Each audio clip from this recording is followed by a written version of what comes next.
masuki tahun baru Islam 1443 Hijriah. Ya, mudah-mudahan tahun ini lebih baik dari tahun kemarin. Amin. Akidah kita, iman kita, ibadah kita, akhlak kita. Bulan Muharram itu di antara bulan yang istimewa, dimuliakan Allah. Bulan di antara 4 bulan di dalam Al-Quran yang disebutkan Arbaatun Hurum, yaitu bulan yang disucikan, bulan haram. Waktu itu orang-orang jahiliyah ya berperang, dan bulan itu adalah haram untuk berperang. Sebagaimana dalam Al-Quran surah At-Taubah ayat 36. A'udzubillahi minasyaitonirrajim. Inna iddatas syuhur indallahi isna asyara syahran fi kitabillah yauma khalaqas samawati wal ard minha arba'atun hurum. Dzalika ad-dinul qayyim fala tazlimu fihinna anfusakum wa qatil musyrikina kafah kama yuqatilunakum kafah wa'lamu annallaha ma'al muttaqin. Sesungguhnya jumlah bulan menurut Allah adalah 12 bulan, sebagaimana dalam ketetapan Allah pada waktu Allah menciptakan langit dan bumi. Di antaranya ada 4 bulan haram. Itulah ketetapan agama yang lurus, maka janganlah kamu zalim dalam bulan 4 bulan itu. Perangilah kaum musyrikin sebagaimana mereka pun memerangi kamu semua. Ketahuilah bahwa Allah adalah bersama orang-orang yang bertakwa. Jadi 4 bulan yang dimaksud itu di dalam hadis Rasulullah Bukhari Muslim, yaitu bulan Dzulqa'dah, bulan Dzulhijjah, bulan Muharram, dan bulan Rajab. Nah, bulan Muharram ini adalah bulan yang diistimewakan oleh Allah Subhanahu wa taala. Keistimewaannya diantaranya bulan Muharram adalah disebut dengan Syahrullah. Sebagaimana hadis dari Abu Hurairah radhiyallahu anhu riwayat Imam Muslim, Afdhalus siyam ba'da Ramadan Syahrullah Muharram. Sebaik-baiknya puasa setelah Ramadan adalah di bulan Allah, yaitu bulan Muharram. Makanya di bulan ini kita disunahkan untuk berpuasa karena keistimewaan itu. Ya, nanti kita akan jelaskan tentang puasa Muharram itu. Kemudian bulan ini juga pernah dimuliakan oleh orang-orang ahlul kitab, orang Yahudi. Dalam sebuah hadis Ibnu Abbas radhiyallahu an, ketika Rasulullah sallallahu alaihi wasallam tiba di Madinah, beliau melihat orang-orang ahlul kitab Yahudi ini berpuasa di hari Asyura, berpuasa di bulan 10 Muharram. Lalu beliau bertanya, hari apa ini? Mereka menjawab, orang-orang Yahudi itu hari yang baik, hari di mana Allah menyelamatkan Bani Israel dari musuhnya, sehingga Nabi Musa pun berpuasa pada hari ini sebagai bentuk syukur kepada Allah.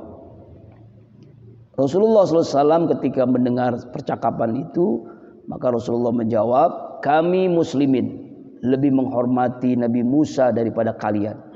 Kemudian Rasulullah berpuasa dan memerintahkan para sahabat untuk berpuasa. Ini diantara keistimewaan bulan Muharram. Jamaah rahimakumullah, keistimewaan itulah yang membuat apa sih amalan-amalan yang disunahkan di bulan Muharram ini. Amalan yang pertama adalah memperbanyak amalan baik, amal soleh. Kenapa? Karena sebagaimana dijelaskan tadi, 4 bulan ini diistimewakan oleh Allah, diistimewakan oleh Rasulullah sallallahu alaihi wasallam, Arba'atul Hurum dalam At-Taubah ayat 36. Nah, di bulan ini kita diperintahkan untuk memperbanyak amal soleh. Bentuknya apa? Bisa puasa, salat, baca Al-Quran, zikir, dan sebagainya. Pokoknya seluruh amal-amal soleh, amal-amal soleh, baca Al-Quran, ya, dan sebagainya. Jadi seluruh amal-amal soleh ini kita diperintahkan untuk memperbanyak, karena pahalanya sama dengan bulan Dzulhijjah, sama dengan bulan Dzulqa'dah, dan sama dengan bulan Rajab, karena istimewa itu. Makanya perbanyak amal soleh di bulan Muharram. Ya. Bukan berarti kalau begitu di bulan lain kita mengurangi amal soleh, bukan, tapi karena momentum 4 bulan ini bulan yang haram, bulan yang suci. Makanya kita jaga kesucian dengan memperbanyak amal soleh. Kemudian yang kedua, jauhi maksiat. Ya. Jadi artinya begini Bapak jamaah rahimakumullah, amal soleh yang dilakukan di bulan haram pahalanya berlipat ganda. Maksiat dosa yang dilakukan di bulan haram, di bulan Muharram pun berdosa-dosa, berlipat-lipat ganda dosanya. Ya, ditanggung dosanya. Jadi dosanya itu berlipat-lipat ganda. Sama dengan amal soleh yang kita lakukan pahalanya berlipat ganda. Dosa yang kita lakukan di bulan Muharram dosanya pun berlipat ganda. Nauzubillah. Sebagaimana diungkapkan oleh ulama Qatadah radhiyallahu an, sesungguhnya kezaliman yang dilakukan di bulan haram lebih besar kesalahannya daripada dosa yang dilakukan di bulan yang lain. Di antaranya kezalimannya tanggal 1 Muharram dirubah tanggal merahnya. Nah, itu di antara kezaliman. Sejak zaman Bung Karno sampai hari ini, baru kali ini tanggal 1 Muharram dirubah. Ya, dirubah apanya? Tanggal merahnya. Ya, digeser. Nah, kira-kira nih besok 17 Agustus bisa nggak dirubah tuh? Digeser. Kalau misalnya berani menggeser 1 Muharram, harusnya juga berani menggeser 17 Agustus. Rasa-rasanya nggak mungkin berani. Allahu Akbar. Kezaliman yang dilakukan di bulan haram, di bulan Muharram, dosanya lebih besar dibandingkan dilakukan di bulan-bulan yang lain. Begitu juga dengan perbuatan ibadah kita kepada Allah. Kemudian amalan yang berikutnya di bulan Muharram, tadi disampaikan di awal bahwasanya sebaik-baiknya puasa setelah Ramadan adalah puasa di Syahrullah, yaitu bulan Muharram. Ya, salat yang paling utama setelah salat wajib adalah salat malam. Karena itulah dilakukan di bulan Muharram ini kita disunahkan untuk berbanyak saum puasa. Kapan tanggalnya? Nah, tanggalnya ini yaitu utamanya 3 hari kalau Bapak mampu. Yaitu disebut dengan puasa Tasu'a, Asyura dan tanggal 11 Muharram. Jadi tanggal 9, 10, 11. Kapan tuh tanggal 9? Hari apa Pak? Hari, kalau nggak salah hari Rabu besok ya. Itu udah sunnah itu, Tasu'a namanya. Hari Kamis itu namanya Asyura. Kemudian hari Jumat namanya Ihda Asyara. Jadi tanggal 3 hari. Kalau misalnya mampu, kalau tidak mampu 2 hari, yaitu tanggal 9 dan 10, Tasu'a dan Asyura. Kenapa di 2 hari kan? Karena kata Rasulullah SAW dalam sebuah hadis, ini tujuannya kenapa kita berpuasa 2 hari 9 dan 10 untuk membedakan antara kita dengan orang-orang Yahudi, orang Ahlul Kitab. Karena orang Yahudi tanggal 10 juga puasa sebagai bentuk syukur Nabi Musa diselamatkan oleh Firaun. Ya, oleh Firaun yang ketika itu terjadi kejadian di tanggal 10 Muharram. Ya, begitu. Sunnahnya kalau mampu, kalau tidak berpuasa paling tidak tanggal 10 Muharram. Yang sebagaimana hadis Rasulullah SAW, yukaffiru sanatan madiyatan. Jadi puasa Muharram ini 10 Asyura itu akan melebur, menghapus dosa selama 1 tahun. Ya, menghapus dosa selama 1 tahun. Jamaah rahimakumullah, itu di antara amalannya. Amalan apa lagi yang disunahkan di bulan Muharram adalah bermuhasabah diri. Ya, muhasabah itu asal kata hasibu, ya. Hasabah yuhasib muhasabah. Mengintrospeksi diri, menginterogasi diri. Kenapa? Karena kita akan menuju perjalanan yang lama, yang panjang, yang tanpa akhir. Itu di akhirat. Karena panjang itulah kita perlu muhasabah, dan awal tahun, akhir tahun, doa yang biasa dilakukan oleh para ulama. Walaupun banyak orang-orang yang menganggap ini doa bid'ah dan sebagainya, tapi bagian daripada doa kan kita minta kepada Allah. Ada namanya akhir tahun dan awal tahun yang dibaca ba'da asar akhir tahun di akhir bulan Zulhijjah, di awal tahun ba'da maghrib di awal bulan Muharram. Dan itulah kita lakukan muhasabah. Ya, muhasabah ini adalah dalam rangka kita menghitung sejauh mana kebaikan yang telah dilakukan atau keburukan kemaksiatan yang telah dilakukan. Ya, kalau Umar bin Khattab itu bukan mencatat kebaikan tapi keburukan. Jadi setiap hari itu Umar bin Khattab itu mencatat keburukan yang dia lakukan hari ini. Agar apa? Agar dia introspeksi diri, memperbaiki diri, agar jangan sampai jatuh ke lubang yang sama, melakukan kemaksiatan lagi. Nah, seperti itu. Ya. Nah, dalam wal tanzur nafsum ma qadamat lighad, yaitu dalam surah Al-Hasr ayat 18 Allah perintahkan agar kita bertakwa kepada Allah dan memperhatikan apa yang akan kita lakukan di hari esok, di akhirat itu. Sebagaimana sebuah sabda Rasulullah, walaupun hadis ini juga dipermasalahkan, ada yang mengatakan dhaif, ada yang mengatakan maudhu, yaitu paling tidak ini sebagai pengingat kita, penyemangat kita untuk bermuhasabah. Man kana yaumuhu khairan min amsi fahuwa rabihun. Siapa orang yang hari ini lebih baik daripada hari kemarin, dialah orang yang beruntung, orang yang sukses. Jadi oleh yang sukses beruntung itu hari ini lebih baik daripada hari kemarin. Ya, man kana yaum misla amsi fahuwa khasirun. Siapa orang yang hari ini sama dengan hari kemarin, tidak ada peningkatan, sama begitu. Ibadahnya, ya kan? Imannya, akidahnya, kehidupannya sama, maka khasir, rugi dia. Kenapa disebut rugi? Karena umurnya semakin bertambah, usianya berkurang. Kenapa umur bertambah? Angkanya bertambah, usianya berkurang. Kenapa berkurang? Karena jatah hidup di dunia ini semakin menipis jatahnya. Karena itu kalau sama, rugi. Kalau lebih buruk lagi adalah man kana yaumis syarran min amsihi. Siapa orang yang lebih buruk daripada kemarin? Penurunan. Imannya nurun, ibadahnya menurun. Tadinya rajin ibadah ke masjid, sekarang malas. Tadinya dermawan, sekarang bakhil. Tadinya hatinya bagus, bersih, sekarang hatinya kotor. Penyakit-penyakit hati bertumpuk pada dirinya. Nah, ini kata Rasulullah, mal'unun, celaka. Celaka artinya udah dilaknat oleh Allah. Na'udzubillahi min zalik. Nah, di saat Muharram ini, di awal tahun ini, kita lakukan ibadah namanya muhasabah diri. Nah, muhasabah ini introspeksi, sejauh mana mampukah kita tahun ini lebih baik daripada tahun kemarin. Caranya adalah kita meminta kepada Allah dengan doa. Ya Allah, jadikan tahun ini lebih baik daripada tahun kemarin. Jadikan hari ini lebih baik daripada tahun kemarin. Lebih baik apanya? Imannya, ibadahnya, akhlaknya, ya, lalu berimbas nanti rezekinya, keluarganya dan sebagainya. Inilah amalan bulan Muharram, adalah muhasabah diri. Jadi jadikan setiap hari itu lebih baik daripada hari kemarin. Jangan rugi, apalagi celaka. Jangan sama, apalagi lebih buruk. Na'udzubillahi min dzalik. Jamaah rahimakumullah. Lalu apalagi yang kita lakukan di bulan Muharram ini? Amalan yang apalagi? Yaitu taubatan nasuh, taubat kepada Allah Subhanahu wa taala. Taubat artinya kembali kepada Allah. Ya, taubat itu jangan nunggu tua.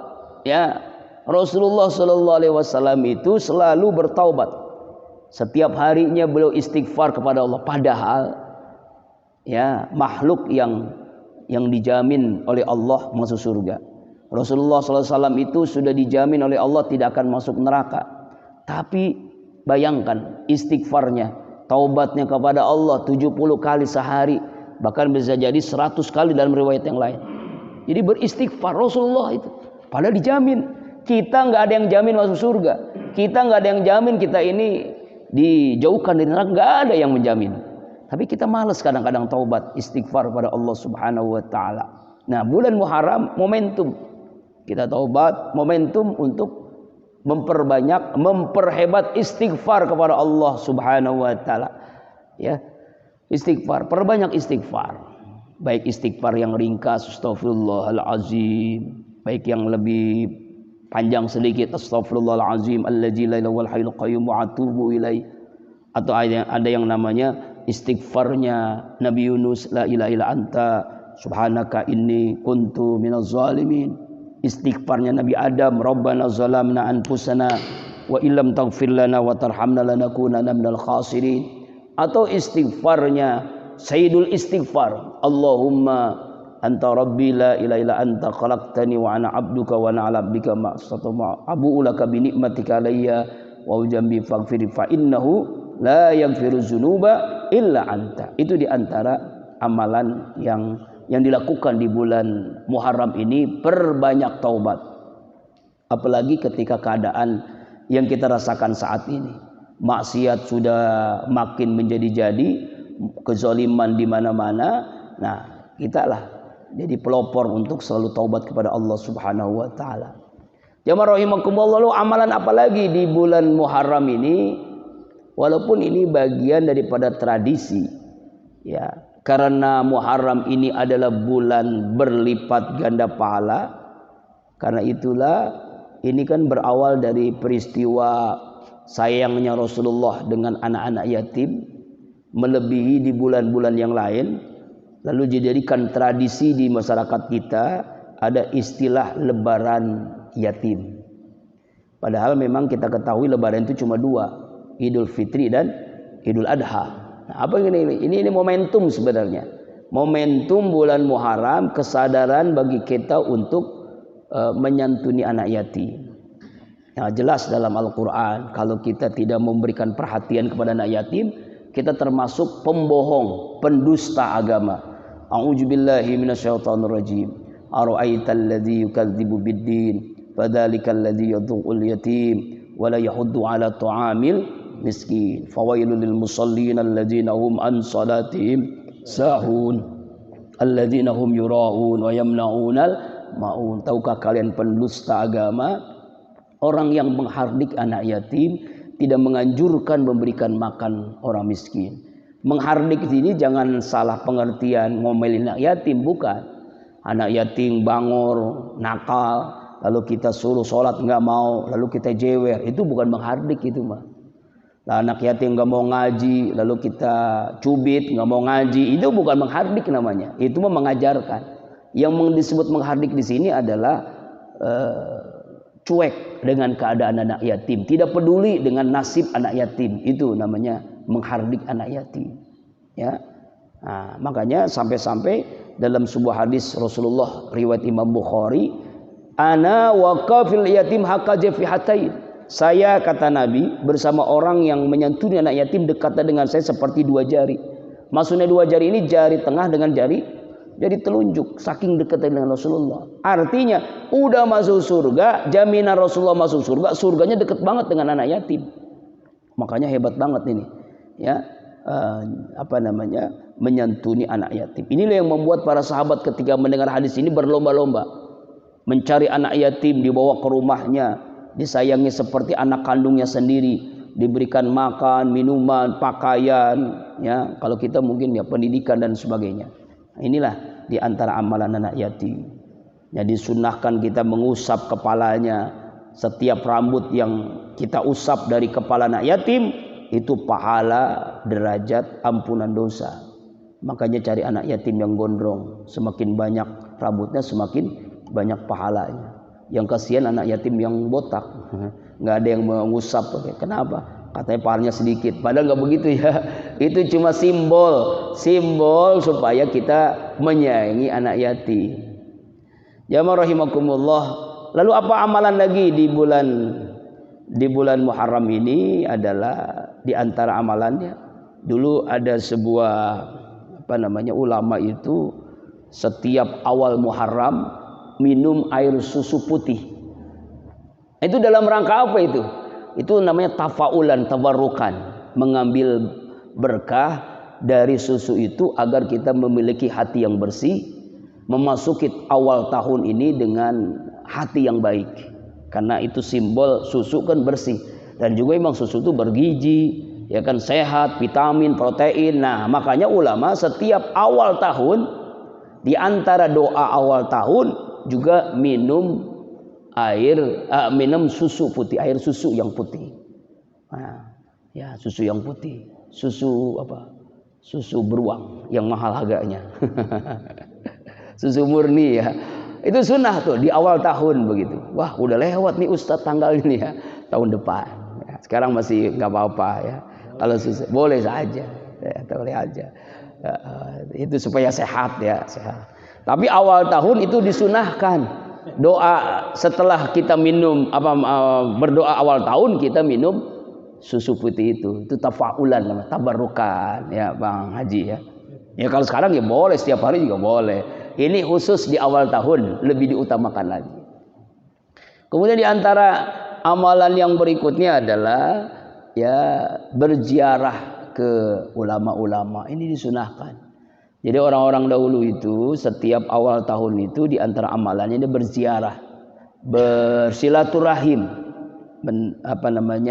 mengambil pelajaran nasihat dari para ulama yang ikhlas, ulama yang saleh. Kita datangi, kita minta petunjuk, kita minta nasihat darinya. Ini di antara amalan-amalan sunnah. Lalu yang berikutnya amalan sunnah di bulan Muharram adalah menjenguk orang sakit. Nah, yang sekarang nggak boleh. Kenapa? Karena takut tertular.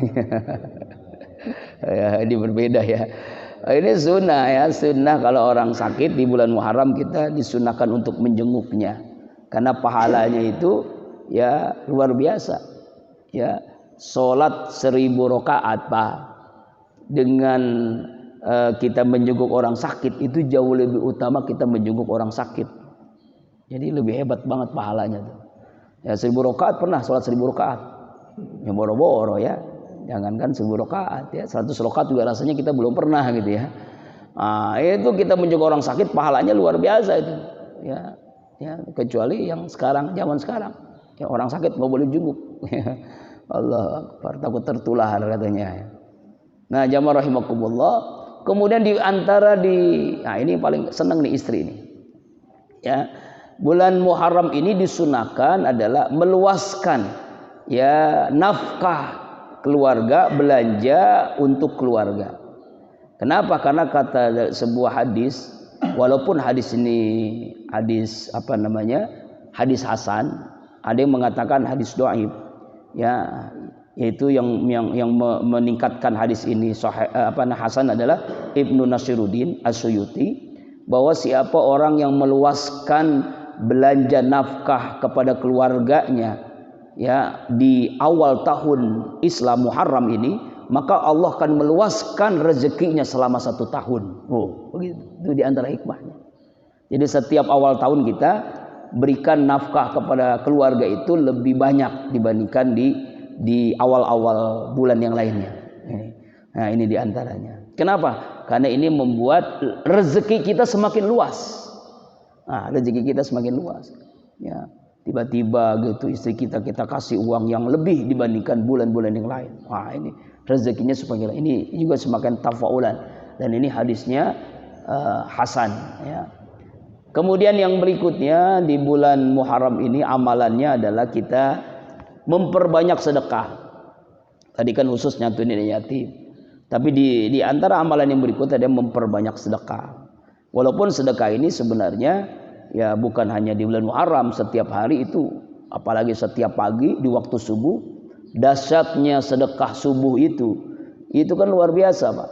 Itu setiap subuh itu malaikat mendoakan orang yang berinfak, orang yang bersedekah. Allah muntikan talafan, ya Allah ganti rezekinya, tambahkan rezekinya, ganti tambahkan ya Allah. Itu doa malaikat. Padahal kita tahu malaikat ini makhluk Allah yang paling dekat dengan Allah, yang pasti doanya dikabulkan oleh Allah. Ya, dan di awal bulan Muharram, amalan bulan Muharram adalah kita disunahkan berinfak, bersedekah di bulan Muharram. Ya, dalam sebuah riwayat maka mendapatkan pahala selama 1 tahun. Jadi berinfak di bulan Muharram maka Allah berikan pahala 1 tahun. Makanya dalam mazhab Imam Malik ya walaupun hadis ini dhaif, kita diperintahkan untuk memperbanyak berinfak, bersedekah di bulan Muharram ini. Intala rizqa bisadaqah, kata Nabi, cari rezeki dengan bersedekah. Bal yasdad maka rezekinya bertambah. Ini diantaranya. Kemudian yang berikutnya tadi sudah memperbanyak doa awal tahun, akhir tahun sudah. Ya, tadi disampaikan ini sebenarnya di awal bulan Muharram.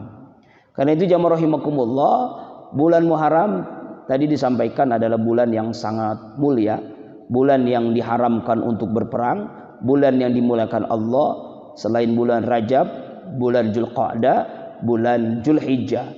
Karena itu ibadah-ibadah yang dilakukan di bulan ini kita harus perbanyak lagi.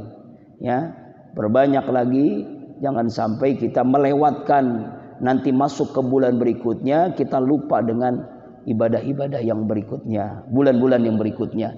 Ini sebagai pengingat bagian daripada i'tibar, bagian daripada tazkirah, pengingat kita bahwa dalam Islam ini ada tahun baru Islam. Seringkali kita memperingati tahun baru Masehi dengan begadang semalam suntuk, pergantian tahun, dengan hura-hura, dengan poya-poya, dengan hal yang mubazir, petasan, kembang api, ya kan, dan sebagainya, yang lupa bahwa dalam Islam ini ada tahun baru Islam.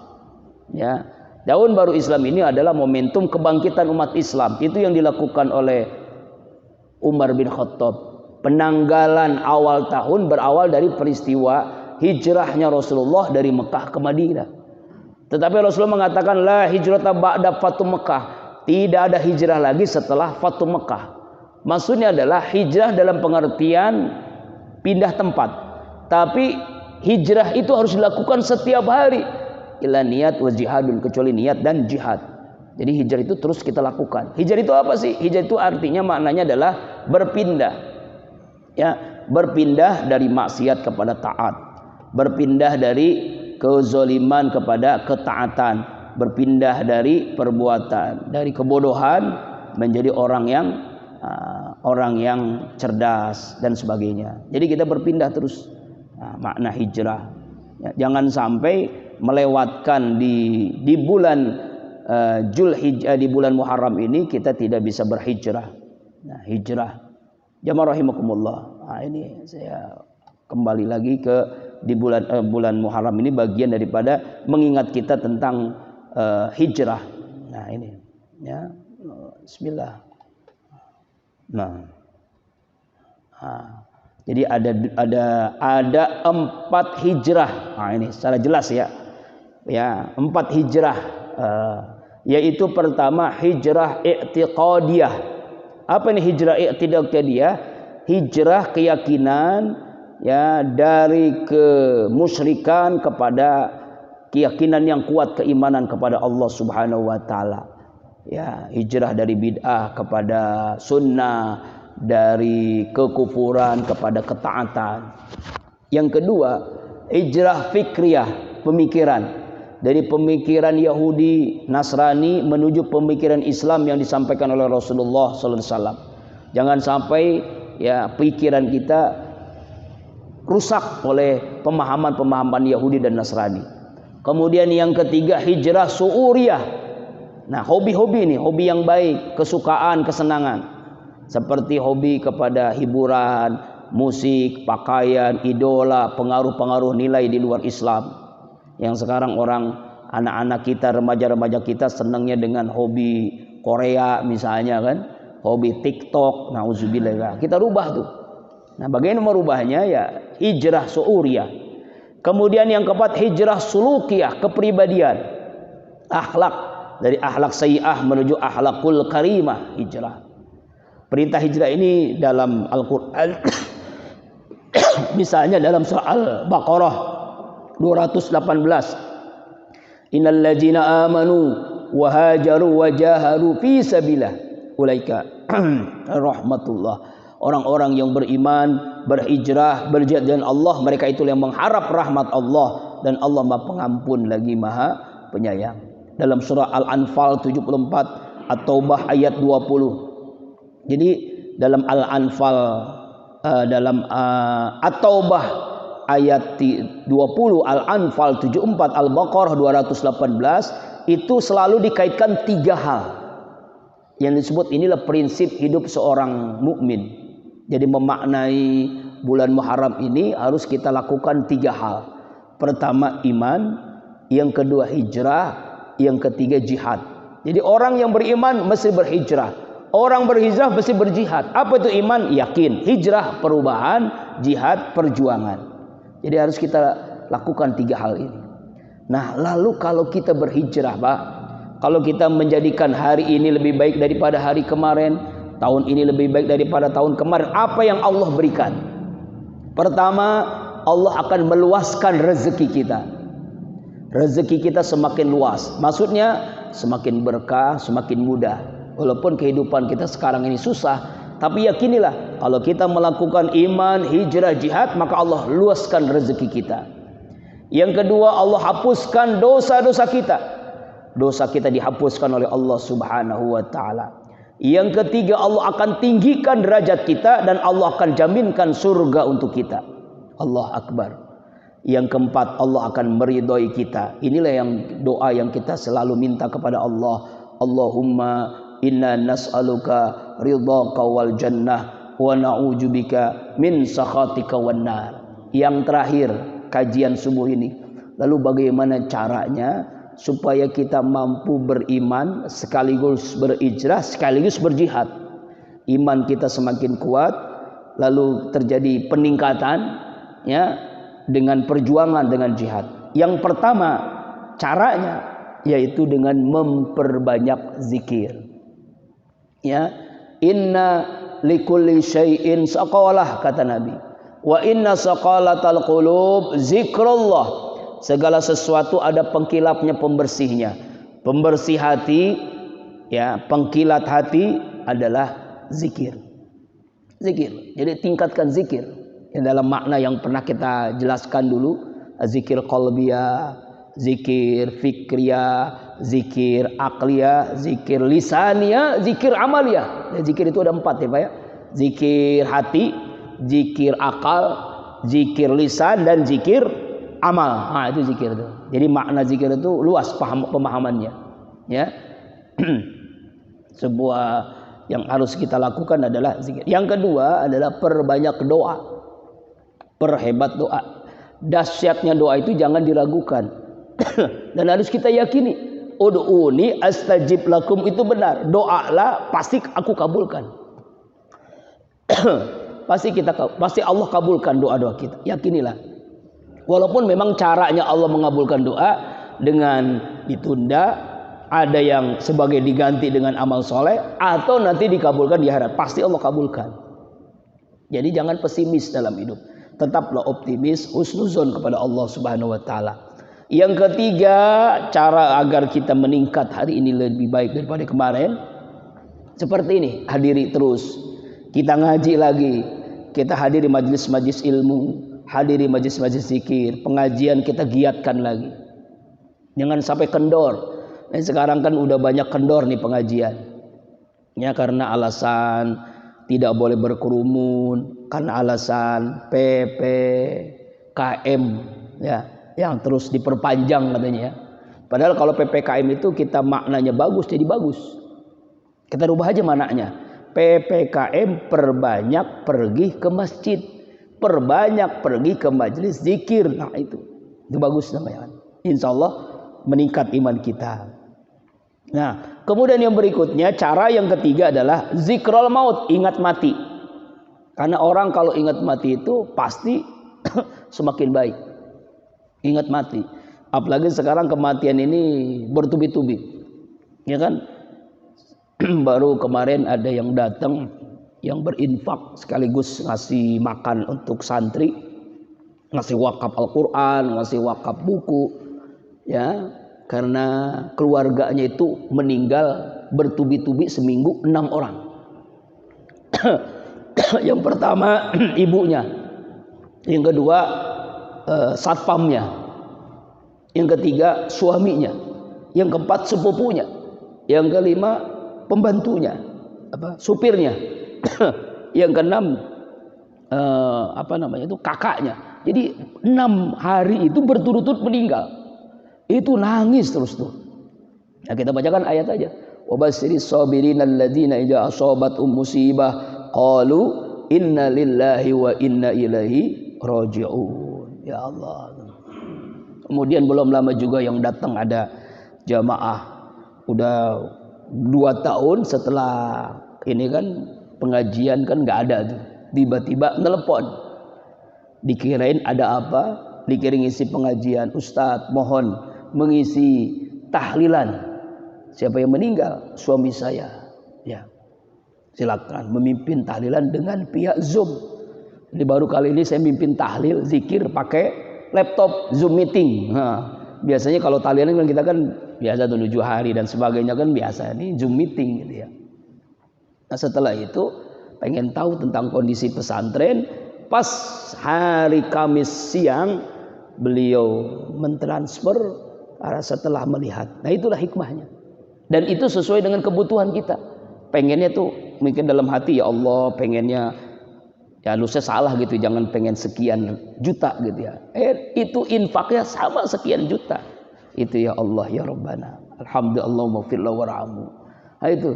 Jadi artinya adalah dengan kita ingat mati meningkat iman kita. Dengan ingat mati kita semakin hijrah, ya, sebaik hari ini lebih baik daripada kemarin. Kemudian yang berikutnya, kalau ingat mati pasti ingat akhirat. Ingat alam barzah, ingat padang mahsyar, ingat dibangkitkan, ingat surga dan neraka. Nah, ini cara supaya meningkatkan iman kita, supaya kita hari ini lebih baik daripada. Yang terakhir, bersahabat dengan orang-orang yang baik. Ya, persahabatan itu mempengaruhi sikap kita. Lingkungan yang baik, orang-orang ini insya Allah orang-orang baik, orang yang soleh, itu meningkatkan iman kita. Inilah diantara mengisi bulan Muharram, keistimewaan bulan Muharram, amalan bulan Muharram. Mudah-mudahan amalan-amalan ini kita dapat amalkan sehingga kita termasuk hamba-hamba Allah yang diberikan oleh Allah keluasan rezeki sebagaimana janji Allah Subhanahu wa taala. Allah berikan kemudahan, Allah berikan apa tadi? Ya, ada 4 yang Allah berikan, ya, diluaskan rezeki, dihapuskan dosa, ditinggikan derajat, dijaminkan surga dan diri oleh Allah Subhanahu wa taala. Amin ya Allah ya rabbal alamin. Bi barakati wa karamati wal mu'jizati. Suratul Fatihah. A'udzu billahi minasyaitonir rajim. Bismillahirrahmanirrahim. Alhamdulillahi rabbil alamin arrahmanir rahim maliki yaumiddin.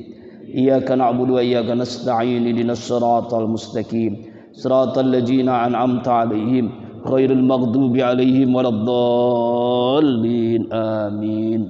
Mohon keikhlasan doa kemarin yang berinfak, yaitu almarhum Bapak Brigadir Polisi, ya, yaitu namanya Haji Herwan Haidir bin Haji Baydawi Rifai, yang berinfak 10 juta untuk pesantren Qalbun Salim.